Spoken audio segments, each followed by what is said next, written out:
প্রিয় শিক্ষার্থী, আশা করি সবাই ভালো আছো। ঘাটাইল ক্যান্টনমেন্ট পাবলিক স্কুল ও কলেজের পক্ষ থেকে তোমরা একাদশ শ্রেণীর বিজ্ঞান শাখার নবাগত শিক্ষার্থীদের আমি মোহাম্মদ জাহাঙ্গীর হোসেন, সিনিয়র প্রভাষক, উচ্চতর গণিত, শুভেচ্ছা জ্ঞাপন করছি। আজকের প্রথম ক্লাসে আমি তোমাদের সাথে কিছু বিষয় নিয়ে আলোচনা করব। সেটা হলো, তোমরা যারা বিজ্ঞান শাখায় ভর্তি হয়েছ তাদের উদ্দেশ্যই থাকে হয় মেডিকেল পড়ব, না হয় ইঞ্জিনিয়ারিং পড়ব, অথবা কোনো গুরুত্বপূর্ণ সাবজেক্টে অনার্স মাস্টার্স করে কোনো বিশেষজ্ঞ হব। তার মানে সায়েন্সের স্টুডেন্টদের একটাই লক্ষ্য থাকে, সর্বোচ্চ পর্যায়ে পৌঁছানো। আর এই সর্বোচ্চ পর্যায়ে পৌঁছতে গেলে আগে নিজের মেধা সম্পর্কে জানা থাকতে হবে। সেই ক্ষেত্রে আমরা জানি তোমরা সবাই মেধাবী, আর এই মেধাবীর সূত্র ধরে দেখা যায় যে মেধাবী একজন শিক্ষার্থী আমরা ধরে নিলাম এই শিক্ষার্থী তোমরা এবং সবাই মেধাবী। এই মেধাবী শিক্ষার্থীর মধ্যে কেউ দেখা যাচ্ছে যে মেডিকেলে পড়ে, মেডিকেল, কেউ ইঞ্জিনিয়ারিং,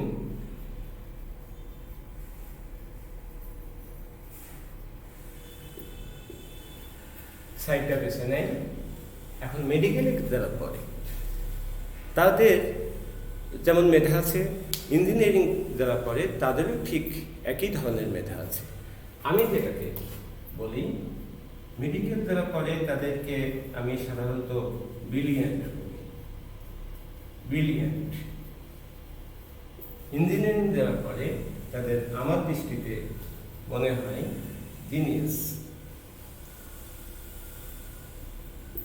আর যারা মেডিকেল, বুয়েট বা ইঞ্জিনিয়ারিং দুইটা সেকশনেই যাওয়ার যোগ্যতা থাকে তাদেরকে আমরা বলি গ্লোরিয়াস।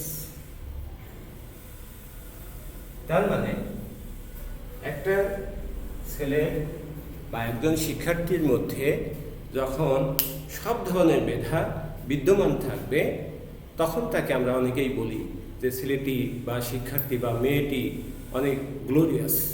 তার মানে জিনিয়াস, ব্রিলিয়েন্ট, এই শব্দগুলো আমরা ভালো শিক্ষার্থী, ভালো মেধাবী শিক্ষার্থীদের ক্ষেত্রে বলে থাকি। তো সেই ক্ষেত্রে তোমাদের মেধার অভাব নাই, শুধু দরকার একটু পৃষ্ঠপোষকতা, পথ প্রদর্শন, সঠিক দিক নির্দেশনা। আর সেই সঠিক দিক নির্দেশনা সাধারণত আমরা যারা শিক্ষকতা পেশায় আছি তারাই সেটা করে থাকি। এবং তোমাদের সেই নির্দেশনা মেনে যদি নিজের একটি লক্ষ্য স্থির করো তাহলে পারে এই লক্ষ্যে পৌঁছতে খুব একটা সমস্যা হবে না ইনশাআল্লাহ। তা আমরা এখানে দেখি আজকের আমার যে সাবজেক্ট সেটা হচ্ছে উচ্চতর গণিত। এই উচ্চতর গণিতটা অনেকেই চতুর্থ বিষয় হিসেবে নিয়েছো, অনেকেই কম্পালসারি সাবজেক্ট বিষয় হিসেবে নিয়েছো। সেই ক্ষেত্রে একটা জিনিস বলি, যারা অপশনাল হিসেবে মানে চতুর্থ বিষয় হিসেবে সিলেকশন দিয়েছো তাদেরও যে উচ্চতর গণিতে অপশনাল থাকার ফলে অনেক সময় বুয়েটে যেতে পারো না বা ইঞ্জিনিয়ারিংয়ে ভর্তি হতে পারো না, এই ধারণাটা আসলে ভুল। কারণ তোমার বিষয়ভিত্তিক নম্বরটা অনেক সময় ভ্যারি করে। সেই ক্ষেত্রে একজন বুয়েটের স্টুডেন্ট বুয়েটে পড়তে হলে তোমাদের একটা জিনিস মাথায় রাখতে হবে, বিজ্ঞান শাখা পদার্থ, রসায়ন, উচ্চতর গণিত এবং ইংরেজির উপরে তোমাদের ভালো ফলাফল করতে হবে, অর্থাৎ A+ পেতে হবে। তাহলে তোমরা বুয়েটে আবেদন করতে পারবে এবং এখান থেকে বাছাই করার পরে তুমি পরীক্ষায় অ্যাডমিশন টেস্টে বসতে পারবে। আর সেই ক্ষেত্রে তোমাদের সায়েন্সের সবগুলো সাবজেক্টেই সমান গুরুত্ব সহকারে অনুশীলন করতে হবে, পড়তে হবে, যাতে সব রাস্তা তোমাদের জন্য খোলা থাকে, কি মেডিকেল কি ইঞ্জিনিয়ারিং। এই চারটা সাবজেক্ট যদি তোমাদের দখলে থাকে তাহলে পরে তোমাদের পিছন ফিরে তাকাতে হবে না। তবে এটা ঠিক, তোমরা যে লক্ষ্য স্থির করবে সেই লক্ষ্যের আশেপাশে বা লক্ষ্যে পৌঁছানোর পূর্বে অনেক বাধা বিঘ্ন আসবে। যেহেতু বয়স কম, এই বয়সে তোমাদের বিভিন্ন শৃঙ্খলা পরিপন্থী কাজ কিংবা দেখা যাচ্ছে যে কোনো নেশার জগৎ থেকে নিজেদের দূরে রাখতে হবে। কারণ এই সব বিষয়গুলোর ভিতর দিয়ে যখন তুমি যাবে তখন তোমার মেধার অপচয় হবে, তোমার সময়ের অপচয় হবে এবং তুমি সঠিক অনুশীলন করতে পারবে না, তোমার অনুশীলনে বাধা বিঘ্ন আসবে। কাজেই যখনই বিজ্ঞানকে বেছে নিয়েছো তখন তোমার মাথায় রাখতে হবে অনুশীলন, অনুশীলন এবং অনুশীলন। এবং বিভিন্ন বইয়ের উপরে তোমার দখলদারিত্ব কতটুকু তুমি অর্জন করছো তাতেই তুমি নিজেই লক্ষ্যে পৌঁছানোর ব্যাপারে অবগত হবে যে আমি কতটুকু যেতে পারবো, কতদূর যাওয়ার ক্ষমতা আমার মধ্যে আছে। কাজেই আমরা এই উচ্চতর গণিত বিষয়ে আবার ফিরে আসি। সেখানে আমরা তোমাদের প্রতিষ্ঠান কর্তৃক যে ভাইবার গ্রুপ আমরা খুলেছি, সেখানে তোমাদের বইয়ের তালিকা দিয়েছি। সেই তালিকার মধ্যে আমরা সেটা আবারও দিচ্ছি, সেটা প্রথম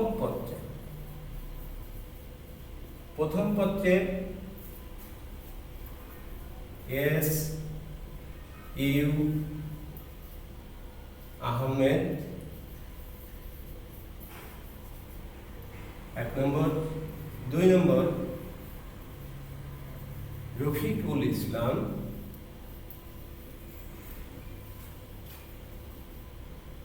এস ইউ আহমেদ, এটা হচ্ছে আলফা প্রকাশনের বই।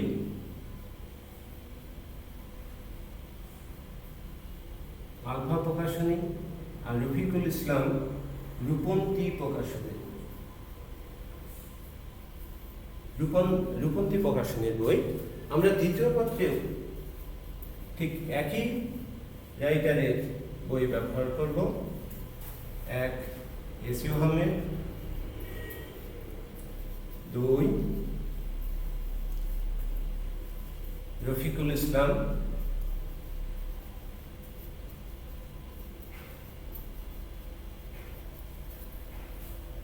প্রথম পত্র এবং দ্বিতীয় পত্র আমরা একই সঙ্গে ক্লাস নিয়ে থাকি, কারণ কিছু কিছু চ্যাপ্টারের সমন্বয় সাধন করতে হয়।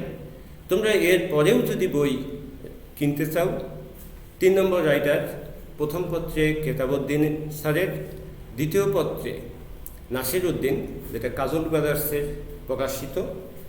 এই বইগুলো ক্রয় করার পরেই ক্লাসগুলো তোমাদের ভালো লাগবে, কারণ তোমার হাতে বই থাকলে আমরা যখন ক্লাস নেব সেই ক্লাসগুলোর সাথে তোমরা মিলিয়ে দেখতে পারবে এবং সেই বই থেকে অনুশীলন করতে পারবে, প্র্যাকটিস করতে পারবে। তো সেই ক্ষেত্রে একটা উচ্চতর গণিত প্রথম পত্রে, এই প্রথম পত্রে কি কি চ্যাপ্টার আছে? প্রথম পত্রের চ্যাপ্টার আছে অধ্যায় মোট 10টি। সেখান থেকে 2 ভাগে ভাগ হয়। ঠিক এইভাবে 2 ভাগে ভাগ হয়। এটা হচ্ছে ক বিভাগ, খ বিভাগ। প্রথম পত্রে যে প্রশ্নগুলো হয় সেগুলো আমি এখানে বলছি। ঠিক আছে, সৃজনশীল,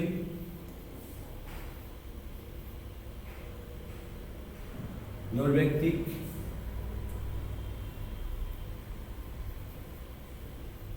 ব্যবহারিক।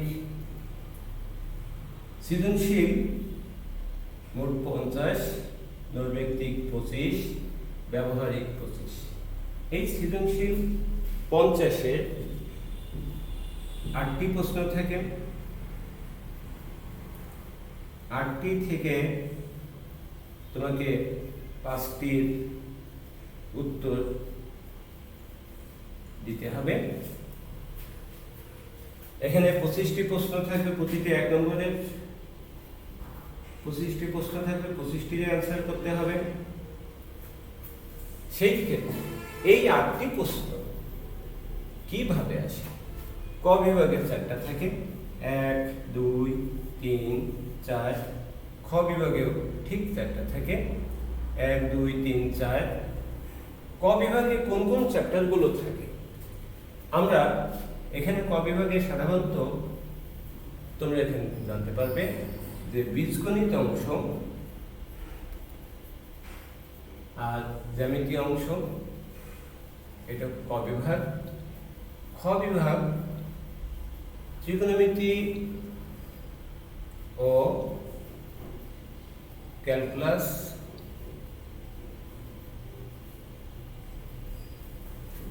তার মানে ক বিভাগ হচ্ছে বীজগণিত ও জ্যামিতি অংশ থেকে, খ বিভাগ ত্রিকোণমিতি ও ক্যালকুলাস থেকে। সেই ক বিভাগের 4টা প্রশ্ন। প্রথমটা দেখা যাচ্ছে যে প্রথম চ্যাপ্টার, এটা অধ্যায় 1 और 8। তারপরে এখানে অধ্যায় 2 নম্বর, 2 বা 3 নম্বর হচ্ছে 4 নম্বর অধ্যায় থেকে, আর এখান থেকে হচ্ছে 5 নম্বর অধ্যায় থেকে একটি প্রশ্ন থাকে। খ এখানে অধ্যায় 6 ষষ্ঠ অধ্যায় থেকে, অধ্যায় 7ম থেকে, অধ্যায় ক্যালকুলাসের 9ম ডিফারেনশিয়াল ক্যালকুলাস, অধ্যায় 10ম চ্যাপ্টার থেকে ইন্টিগ্রেশন ক্যালকুলাস। তার মানে খ বিভাগ থেকে 4টা চ্যাপ্টার থেকে 4টা প্রশ্ন থাকবে, ক বিভাগ থেকে 6টা প্রশ্ন থেকে তোমার 4টা প্রশ্ন থাকবে। সেই ক্ষেত্রে একটা জিনিস বলি যে তুমি কোন বিভাগ থেকে কয়টা প্রশ্নের উত্তর দিতে পারবে। প্রশ্নে উল্লেখ করা থাকে কোনো বিভাগ থেকে 3টির বেশি উত্তর দেওয়া যাবে না, কমপক্ষে 2টা করে মোট 5টি প্রশ্নের উত্তর দিতে হবে। ক বিভাগ থেকে যদি তুমি 3টা দাও তাহলে খ বিভাগ থেকে 2টা দিতে পারবে, ক বিভাগ থেকে 2টা দিলে খ বিভাগ থেকে 3টা দিতে পারবে। তার মানে 3টার বেশি, তার মানে কোনো বিভাগ থেকে ফুল প্রশ্ন মানে 4টা প্রশ্নেরই উত্তর দিতে পারবে না। যাই হোক, এই মানবন্ঠন বা এই সিলেবাস সম্পর্কে তোমাদের ধারণা দেওয়া হলো। এখন আমরা যেটা বলবো,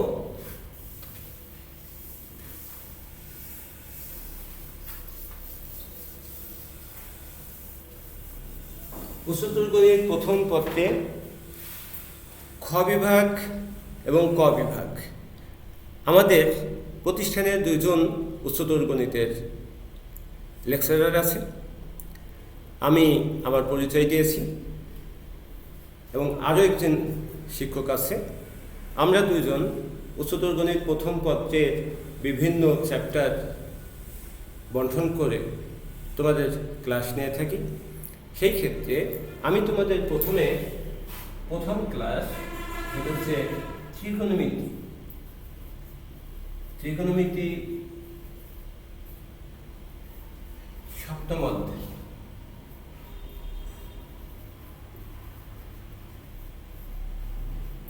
সপ্তম অধ্যায়ে 7.1 থেকে 7.7 7টা অনুশীলনী আছে।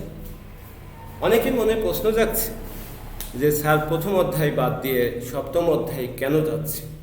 সেই ক্ষেত্রে আমি বলি, প্রথম অধ্যায়টা তোমাদের আরেকজন যে শিক্ষক আছে গণিতের, উনি নেবে। আর 7ম অধ্যায় মাঝখান থেকে নেওয়ার কেন প্রয়োজন, দ্বিতীয় অধ্যায় কেন নয়, তৃতীয় অধ্যায় কেন নয়, সেই ক্ষেত্রে তোমাদের বলি যে ত্রিকোণমিতি এমন একটা সাবজেক্ট, সেটা হচ্ছে তোমার ক্যালকুলাস করতে গেলে ত্রিকোণমিতি লাগবে, জ্যামিতি করতে গেলে ত্রিকোণমিতি লাগবে, কাজে ত্রিকোণমিতি সম্পর্কে যদি আমাদের ধারণা না থাকে, তাহলে কিছু কিছু চ্যাপ্টার যদি আমরা অনুশীলন করতে যাই বা পড়তে যাই, তাহলে সেখানে অনেক সমস্যার সম্মুখীন হতে হবে। প্রিয় শিক্ষার্থী, তোমাদের প্রথম ক্লাস, আর এই প্রথম ক্লাসে তোমাদের মনে হতে পারে আমি গণিত বুঝি না বা আমি ভালো লাগে না। গণিতটা কিন্তু কয়েকটি বিষয়ের উপরে প্রতিষ্ঠিত। 3টা বিষয়: 1 যুক্তি, 2 তর্ক, আর 3 সিদ্ধান্ত। আমরা যদি আরেকটা জিনিস বলি যে যুক্তি, তর্ক, প্রমাণ, সিদ্ধান্তটা কিন্তু প্রমাণ। যুক্তি দিয়ে তর্ক করবে, তর্ক করে প্রমাণ করবে, সেটাই হচ্ছে গণিত। যারা বিতর্ক প্রতিযোগিতায় অংশগ্রহণ করে থাকো, তাদের ক্ষেত্রেও এই 3টা বিষয় মাথায় রাখতে হয়: আলোচনা, সমালোচনা, সিদ্ধান্ত। তার মানে কোনো বিষয়ের উপরে আলোচনা করলে, সমালোচনা করলে, তারপরে একটা সিদ্ধান্ত উপনীত হলে, এর পরিপ্রেক্ষিতে পক্ষ বিপক্ষ দল যে তাদের নিজ নিজ বিষয়ের উপরে তখন সিদ্ধান্ত বেশি দিতে পারবে, প্রমাণ সহকার দাখিল করতে পারবে, তারাই জয়লাভ করবে। গণিতের ক্ষেত্রেও ঠিক তাই। তুমি কোনো কিছুকে যুক্তি দিয়ে ডিসকাস করো, আলোচনা করো, তারপর একটা জিনিস প্রমাণ আকারে উপস্থাপন করো, সেটাই হচ্ছে গণিত। আর এই গণিতের সুফলটা কি? তুমি পরবর্তীতে বুয়েট বা মেডিকেলে সুযোগ পেলে না, কিন্তু সকল বিশ্ববিদ্যালয়ে বিজ্ঞানের যত সাবজেক্ট আছে, সেখানে সেই সাবজেক্টগুলো ছাড়াও ইকোনমিক্স কিংবা পরিসংখ্যান কিংবা আইন, বিভিন্ন জায়গায় এই গণিত থাকলে তুমি পড়ার সুযোগ পাবে।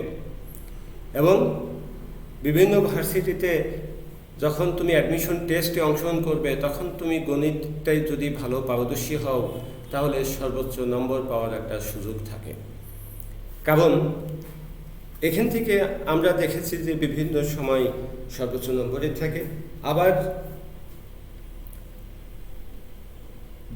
বিভিন্ন অলিম্পিয়াডে তুমি প্রতিযোগিতায় অংশগ্রহণ করতে পারো।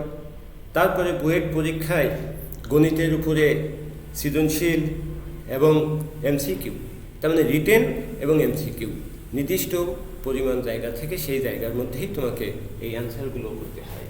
প্রিয় শিক্ষার্থী, আমরা এই ত্রিকোণমিতির প্রথম অধ্যায় যখন শুরু করব, এই প্রথম অধ্যায়ের মধ্যে আগে যেতে হলে তোমাকে একটা জিনিস দেখতে হবে, বিষয়টা কি? ত্রিকোণমিতি। এই ত্রিকোণমিতি এর মধ্যে কি আছে, আমি এটা নিয়ে একটু আলোচনা করি। এর মধ্যে দেখা যাচ্ছে যে 2টা বিষয় আছে: ত্রিকোণ, আরেকটা কি আছে? মিতি। ত্রিকোণ মানে কি? 3টি কোণ। আর মিতি মানে কি? পরিমাপ।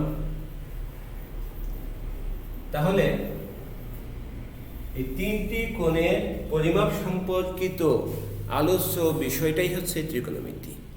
3টা কোণ কার থাকে? বলো যে 3টা কোণ কার থাকে? একটা ত্রিভুজ।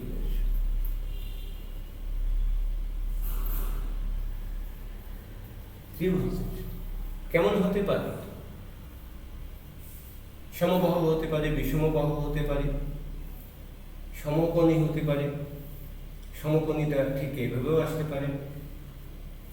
আমরা এই ত্রিকোণমিতি ত্রিভুজের 3টা বাহু থেকে ত্রিকোণমিতি পেয়ে থাকি। সেই 3টা বাহুর থেকে কিভাবে পাই? আমরা যদি একটা সমকোণী ত্রিভুজ কল্পনা করি, ঠিক এরকম একটা সমকোণী ত্রিভুজ এ বি সি, সি কোণটা সমকোণ। তাহলে এই সমকোণ সংলগ্ন একটা বাহুকে যদি আমরা লম্ব চিহ্নিত করি, আরেকটা কি হবে? ভূমি। তাহলে অপর বাহুটা কি হবে? অতিভুজ। কোণ হিসেবে আমরা কাকে করি? বি কোণ। এটাকে যদি থিটা হয়, তাহলে এই সমকোণী ত্রিভুজের কয়টা বাহু আছে? 3টা। 3টা বাহু দিয়ে যদি অনুপাত তৈরি করি। তার মানে একটা অনুপাত তৈরি করতে হলে ন্যূনতম কয়টা রাশি দরকার? 2টা রাশি দরকার। আর সেই 2টা রাশির মধ্যে যদি আমরা 1 নম্বর অনুপাতটা এই লম্ব বাই অতিভুজ, 2 নম্বর ভূমি বাই অতিভুজ, 3 নম্বর লম্ব বাই ভূমি, 4 নম্বর অতিভুজ বাই লম্ব, 5 নম্বর অতিভুজ বাই ভূমি, এবং আরেকটি অনুপাত আছে সেটা হচ্ছে 6 নম্বর ভূমি বাই লম্ব। এই 6টা অনুপাত তৈরি করা হয়। এই 6টা অনুপাতকে নামকরণ করা হচ্ছে ঠিক এই থিটা কোণের সাথে সম্পর্ক রেখে। কি? লম্ব বাই অতিভুজ হচ্ছে থিটা কোণের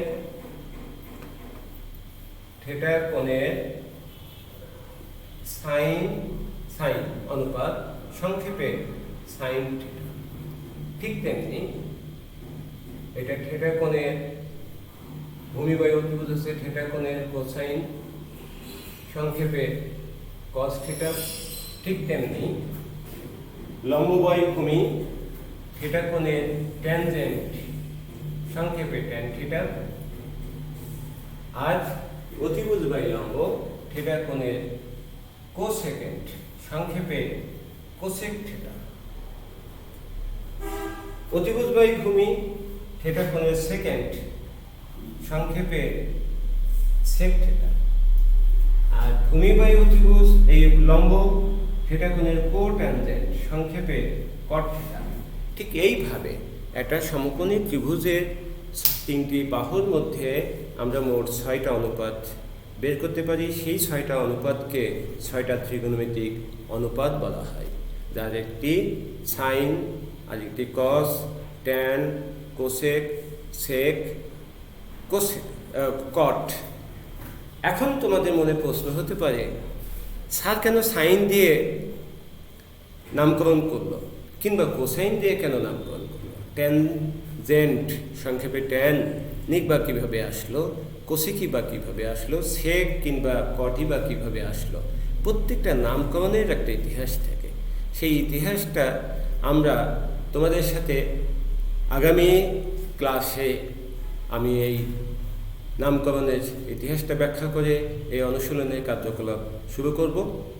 তার আগে তোমাদের বইগুলো সংগ্রহ করতে হবে, এবং বইগুলো সংগ্রহ করলেই তোমরা এটা ক্লাসগুলো করে সুবিধা পাবো। এবং সেই ক্ষেত্রে আমি যেটা নামকরণের কথা বলছি, যে সাইন কি জিনিস?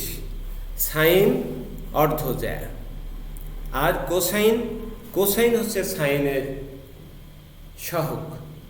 সাইনের আগে কো লাগিয়ে কোসাইন, কো কিন্তু কফিসিয়েন্ট মানে সহগ। তারপর ট্যানজেন্টের আগে কো লাগালে কো ট্যানজেন্ট মানে কট। সেকের আগে কো লাগালে কোসেক। এই সেক কোসেকের সম্পর্ক আছে, ট্যান কটের সম্পর্ক আছে, সাইন কসের সম্পর্ক আছে। সেই সাইনের ইতিহাসটা যদি আমরা দেখাই তাহলে তোমরা এই সম্পর্কে ক্লিয়ার হবে। এবং পূর্ববর্তী ক্লাসে তোমরা ত্রিকোণমিতি সম্পর্কে যতটুকু জেনেছো সেটুকু একটু মাথার ভিতরে রাখতে হবে, যাতে আমাদের ক্লাসগুলো তোমাদের উপলব্ধি করতে সহজ হয়, এবং আশা করি সেটা তোমরা পারবে। উচ্চতর গণিত, আবারও বলি, এটা গুরুত্বপূর্ণ সাবজেক্ট। তোমার লাইফে এমন কোনো কাজ নাই যে গণিতের ব্যবহার নাই।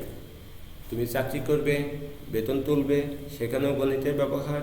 তুমি ঘর থেকে পা ফেলবে, সেখানেও গণিতের ব্যবহার। কাজেই এটিকে একটু গুরুত্বপূর্ণ বিষয় হিসাবে তোমরা যদি সিরিয়াসলি অনুশীলন করতে থাকো, তাহলে এখান থেকে অনেক সুন্দর একটা ফলাফল পাবে বা রেজাল্ট করা সম্ভব হবে। আমরা এখান থেকে যতগুলো স্টুডেন্ট এই উচ্চতর গণিত নেয়, উচ্চতর গণিতে কিন্তু তোমাদের একটা ভালো ফলাফল করার অনেক সুযোগ থাকে। নরবেক্তিকের যে 25 আমি লিখেছিলাম, সেই 25-এ 25টা প্রশ্ন থাকে 25 মিনিটের জন্য। আর সৃজনশীলের 50 মার্কের 5টা প্রশ্ন অ্যান্সার করার জন্য 2 ঘন্টা 30 মিনিট সময় তোমরা পাবে। আর ব্যবহারিক 25 মার্কের, এখানে 2টা থিওরি লিখতে হয়, 2টা পরীক্ষা করতে হয়, সেখানে 8.5 করে 17 নম্বর, খাতা 3 এবং মৌখিক পরীক্ষা 5। এই হচ্ছে 25। যাই হোক, অনেক কথা তোমাদের সাথে হবে এবং তোমাদের সাথে বিভিন্ন বিষয় বিভিন্ন সময়ে গণিত নিয়ে আলোচনা হবে। এখানে গণিত ক্লাব আছে, যে ক্লাবের যারা নাম লেখাবে তাদের স্পেশালি বিভিন্ন গণিত অলিম্পিয়াডে অংশগ্রহণের উপযুক্ত করে গড়ে তোলার জন্য যা যা করার দরকার আমরা সবই করব।